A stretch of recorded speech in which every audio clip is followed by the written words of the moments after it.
Good gaming, everyone. Like, comment, and subscribe, and I'll get you in and out of here faster than you can say. On how many discs? Coming in hot from Push Square of pushsquare.com. Send them some love, visit them, give them my regards. Citing a tweet from a Twitter page called PlayStation Game Size, which is apparently a very reliable source on all PlayStation game install sizes. Apparently, what they do is search Sony's servers for information on upcoming game patches and installs. Quoting from the article, the hotly anticipated console exclusive action RPG will weigh in at 90.18 gigabytes in size. This is obviously excluding the previously unannounced 300 megabyte day one patch, which we'll be getting to next.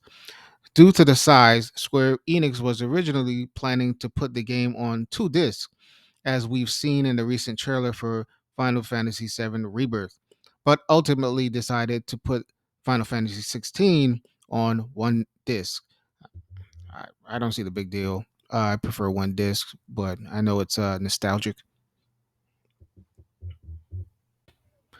Next, as we stated in the previous report, Final Fantasy 16 will have a day one patch that will be 300 megabytes, but will not be required to play the game. Reported from TechRaptor.net. Send them some love, visit them, give them my regards. On the 17th, Square Enix hosted a live stream dedicated to its mainline Final Fantasy game, Final Fantasy 16, and shared plenty of information.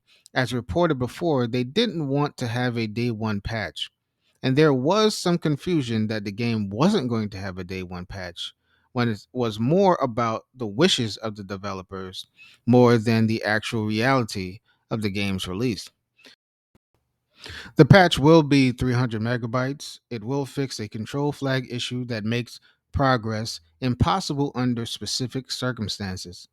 Fix an issue wherein the game can close unexpectedly under specific circumstances.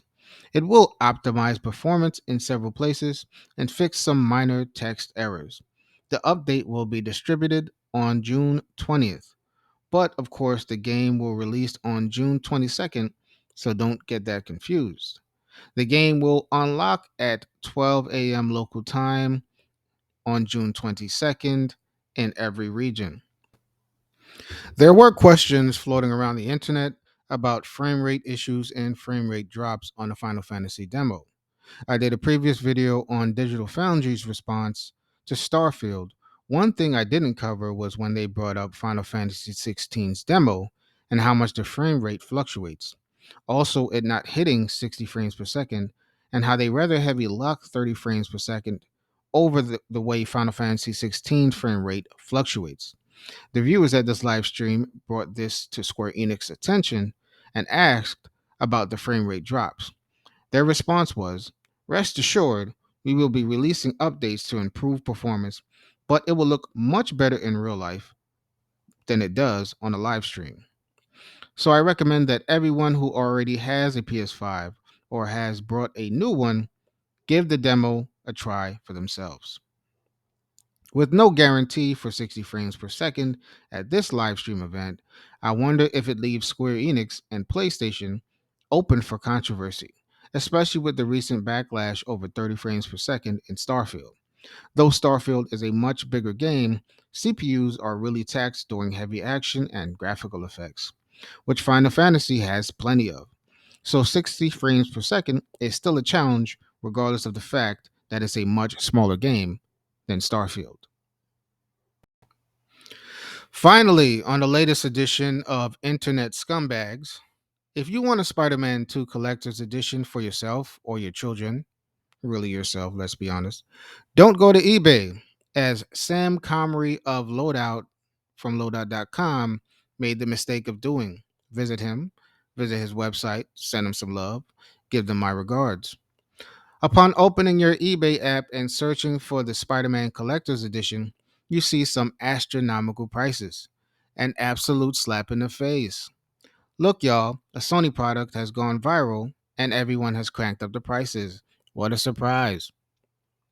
Really, if I knew this collector's edition was going to be so hard to get, I would have got it on the first date. And, I was kind of deliberating over getting one myself, but now realistically, if I had the chance to snatch one, I'd probably just do it. And maybe doing an unboxing. I have beautiful hand gel. The collector's edition is only available via PlayStation Direct, making it quite the commodity. The PlayStation Direct asking price is $229 and 219 whatever that sign is for Europeans, pounds, whatever.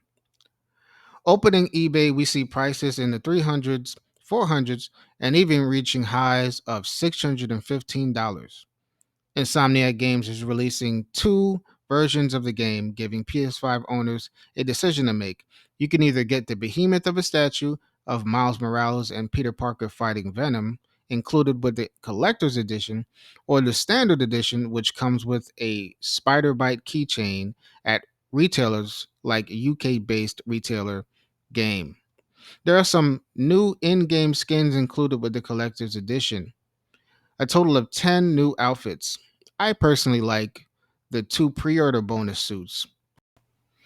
In my opinion, they're the best looking ones. And I think, given the time period we live in, it's a little kind of Insomniac to include two of the best suits with just a pre order.